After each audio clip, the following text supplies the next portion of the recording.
Intuition has its own rhythm, own timing. If we rush it, we are putting pressure, and the slightest pressure alters the outcome. So I know for myself, I may consciously want to trust that it's intuition, but maybe it's my fear. Maybe it's my desperate need. Maybe it's my intuition. Maybe not.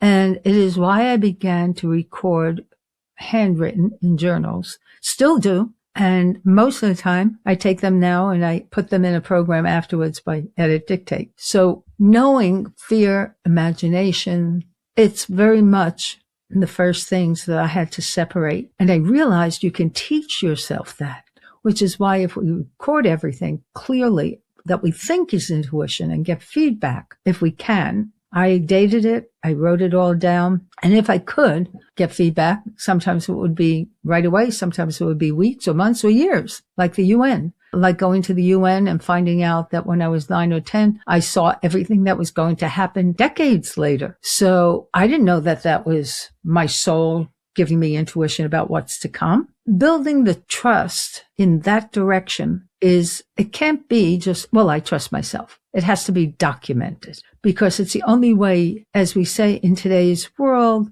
think of your brain as a computer and your central nervous system, your circulation, etc., as your software programs. You can rebuild the software. You have to teach it. And so I was teaching it by writing down everything that I thought was intuition and everything that I had in my mind, conversations.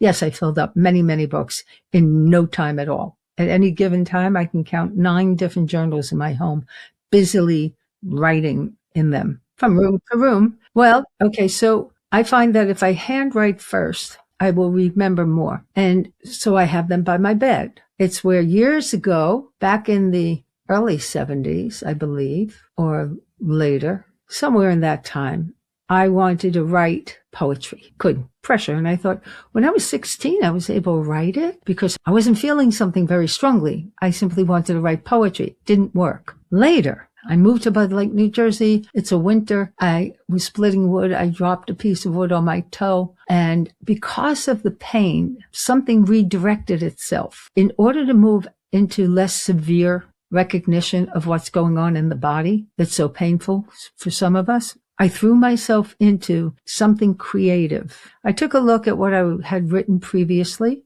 and I decided to write, but it wasn't a decision born of, oh my God, I'm in pain, I've got to be creative. It was much more anything just to calm myself down. So I took some very deep breaths, opened up a journal, and I thought I'd write about, getting rid of the pain, affirmations or so. No. I wrote some very sophisticated, I was shocked. It was like a physicist. Because I looked at the notes and my husband is a physicist and he's going, what? Because he just read them and goes, really? How old were you then? Because I was writing about how the light wave moves through everything. And it was beautiful. And I was shocked that I wrote something nice. So what we're doing at that time is rerouting the network. And when we reroute it as best as we can, we're neural mapping. So I came and became very playful about certain things for myself. I still do. I learned how to be ambidextrous. I decided I knew how to use chopsticks in the right hand, so you're going to use chopsticks in the left. You know how to button your blouse with the right, you're going to do it with the left. And if it doesn't know it, do it first with the right, let the right teach the left, and there you go. And so I started doing a whole bunch of things as a result of that, becoming much more willing to break open new doors of creativity that I never even dreamt of doing before.